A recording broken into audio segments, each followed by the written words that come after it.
My friend, great request. Grateful Dead, I was asked how to make the transition from Help on the Way into Slipknot, and then it goes into Franklin Tower, which this threesome, amazing together. I love saying this because it's a great one to actually pull off Slipknot. We will get to that, so stick around.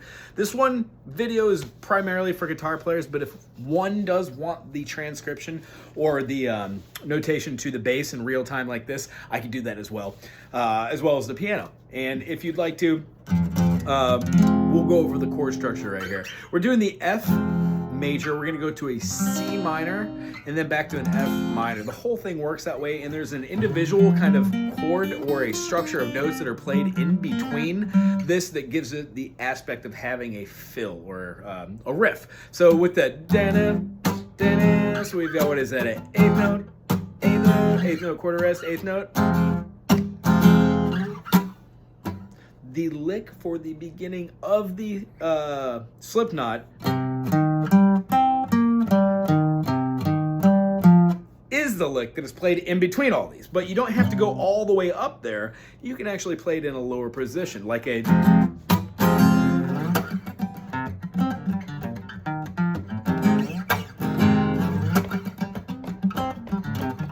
it's the same thing. Paradise Waves. I like playing my C sharp minor like a C sharp minor 7 right here. I think it's a beautiful chord. When we play this, we're gonna keep it in like a kind of like an F minor right here, but we're playing the stairway chord right here though, and then it's gonna have a up to the F, boom, boom, F. We're gonna have a what is that? A flat? No, F, D flat, E, while holding over the top here, having the B flat, because it really fits nice over the top of there. So watch it all in action.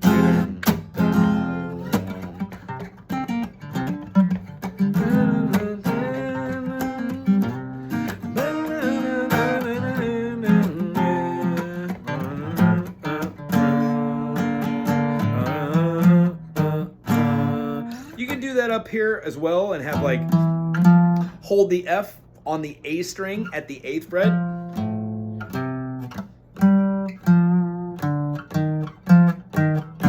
And then you would be holding basically the B flat up here on the D string while moving the F, D flat, D, I'm sorry, F, E flat, D. Aforementioned that wasn't a D flat, that's an E flat. So when we're moving through the process of hearing that lead note is a 8, 6, 5. Once again, E string, A string, D string, G string on the 5 as well. We're gonna hit the 8th fret on the D string, bring it back to the 5, throw the 6 all the way down. It's almost like a palindrome, goes up and down, boom, boom, boom, boom, throws in one note, dum, boom, boom, boom, boom, boom, goes up that same route, 8, 6, 5, and then lands on an 8 on the A string. Watch it closely, stop the video, go back if you need to. Boom, boom, boom, boom, boom, boom, boom, boom, boom, boom, boom, boom, boom, boom. That is the beginning of Slipknot, but let's not miss out on the awesomeness of Help on the Way.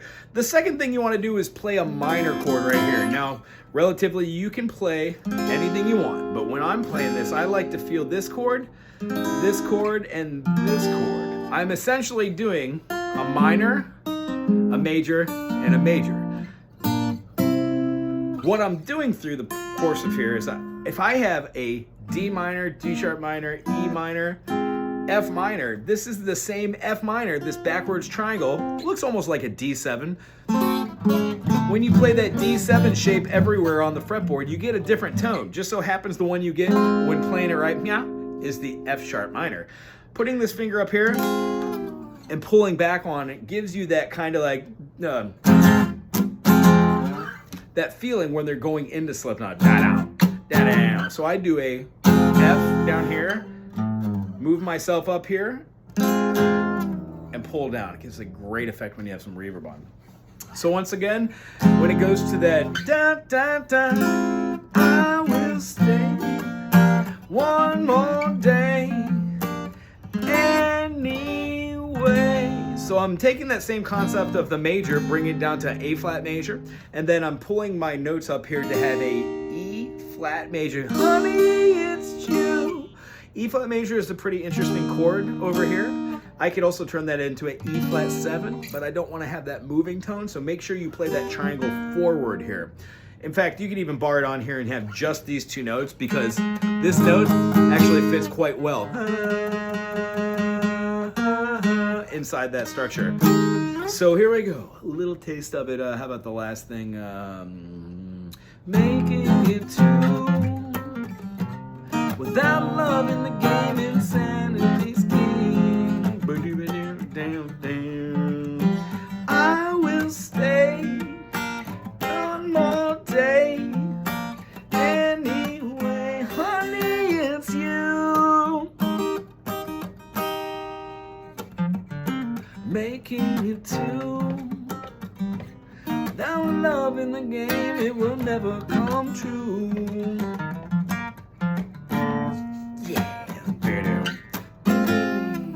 Here's that lick. A little slower. 8, 6, 5, 5, 8, 5, 6, 8, 6, 5, 8. E string, A string, D string, G string, D string, D string. A string, E string, E string, A string, D string, A string. Focus and get a mantra on that. Just repeat that over and over again until you really get that, because that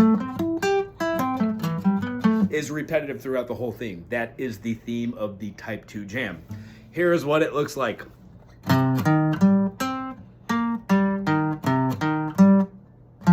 First time. Second time. Then you do the same lick on where you stopped. Right? Right to there. Once you move that movement up, you'll feel it moving into. It's the same lick over and over again. Here it is at speed.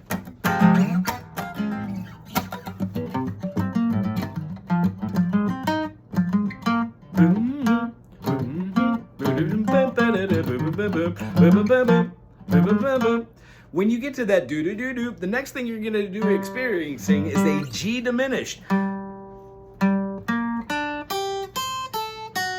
So we're going to have 5th fret on the D. We're going to have 8th fret on the D.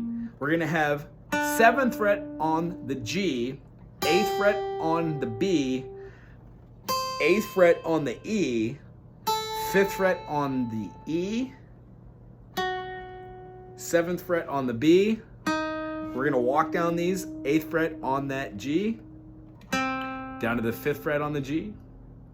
I do a little half step there, but you can go directly to the 7th fret on the D string. When we do this, that's the end of our note, which it has a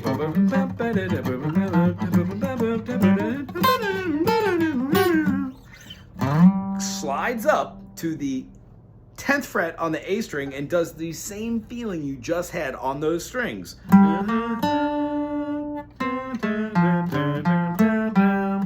Does it one time in the flare, and then goes up. It's the same diminished walk.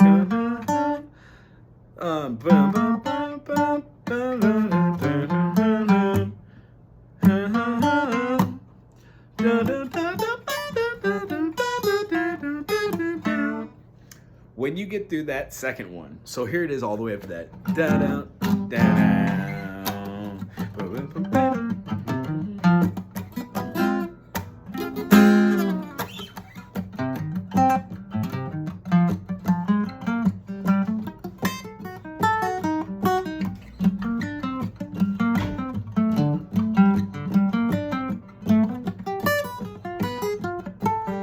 At that point, you're going to go to your 12th fret, play your D and your G, then it's going to be a hard walk up with a minor third to the 15th fret of that G. So we've got, ooh, look at that stretch. 1, 2, 3, 4. If you've been following this channel, you understand that that is 4 fingers away, a spider exercise. You're going to go all the way up, hit the 17th fret and pull down for the 15th on the E, 16th, I am so sorry, 12, 13, that is wrong, 14th on the E, 15th on the B string, and then believe it or not, we're gonna go right in a row like we're playing a E minor function or a top of a B minor at our lower here. Here's what the whole thing looks like from the 12.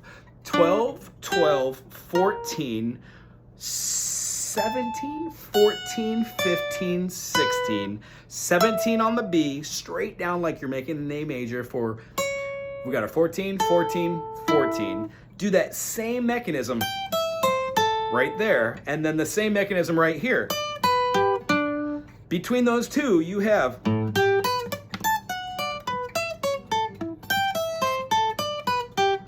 that is the first part of the type 2. The second part goes up a major second, moves to the pinky, and goes above one note to get your. This mechanism is the same feeling you would have for playing a major chord from your B. I'm sorry, a minor movement from your B. If you were playing a B minor, it would have a 1, 3, 5. So moving your chords here,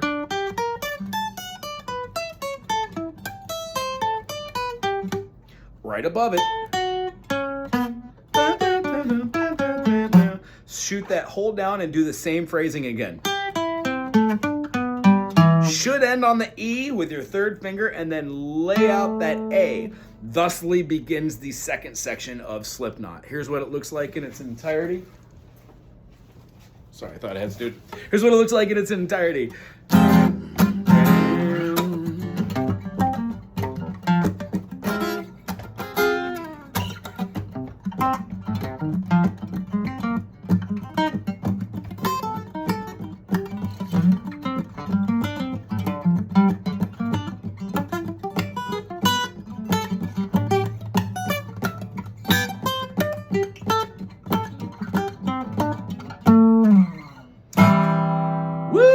Little slower, so I'm a little bit more on. I do a little palm muting thing. It really rings clear when it's out on an electric. However, it's hard to play it on acoustic. If you can play it on acoustic, you definitely can play it on electric.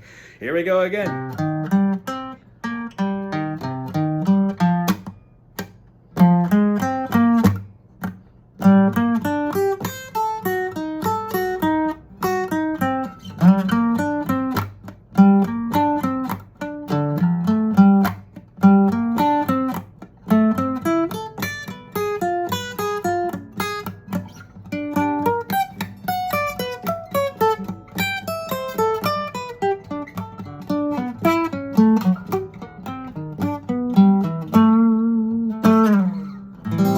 Then it gets into the whole.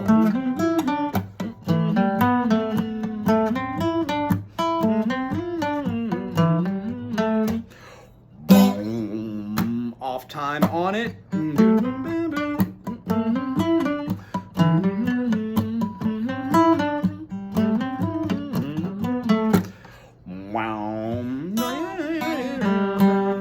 Does an A jam? You can play an Aeolian. Play an A Dorian. I like Dorian, has that natural 6. You could even get as weird as you could play a little Phrygian. You could even do some minor diminished movements. Locrian. You could do a half step, whole step,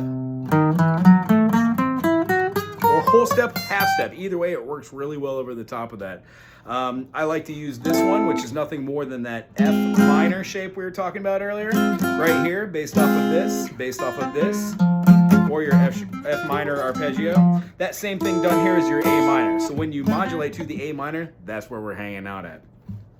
The feeling of this is really nice. After it gets through Slipknot, the end of that jam, they go back into that.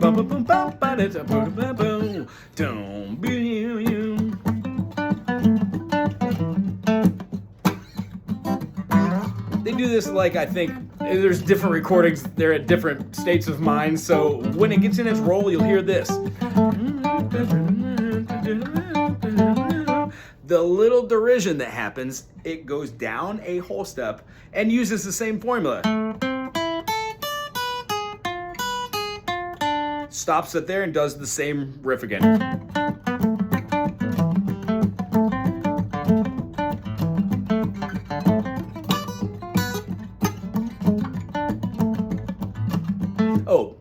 I'm doing alternating picking on the right hand. I know you can't see here, but I'm doing like a, so down, up, down, up, down, up, down, up, down, up, down, up on every note that I go for. Boom, boom, boom, boom, boom, boom, boom, boom, boom. Never changes. Down, up, down, up, down, up, down, up. Boom, boom, boom, boom, boom, boom, boom, boom, boom, boom. The last time does that lick, then goes up a whole step at the same place you did it last time. Then it does that last closing lick. 12, 12, 14, 17, 14, 15, 16, 17, 14, 14, 14, 14, 15, 12, 13, 14, 15, 12, 12, 12, 14, 11, 12, 14, 14, 11, 12, 14, 12, 9, 10, 12, 12, 9, 10, 12, 12, hits a blaring A major, rocks all the way up to like a B minor or a D major right there, and then walks down with your C, D, A. Does it 4 times. And it gets ready for our Franklin's Tower. And the last time on the A, changes tempo. A, G, G, D, G, G, A, G, G, D, G, G, A, G, G, D, G, G, A, G, G, D. Has this big old high note bend off there. If you'd like to learn more about the Franklin's Tower, you can check out another video that I have on that here, that when I did just the single one off. Otherwise, putting all 3 of these together is a great way to play with Dead fans that already know a little bit of Dead music and give the crowd a really special treat if they're Deadheads. Anyway, thanks for sticking with. If you made it to the end of the channel, if you are a Deadhead and you live on island and want to learn how to write these charts, give me a buzz. Booking Wago Hanaho at Gmail. Aloha.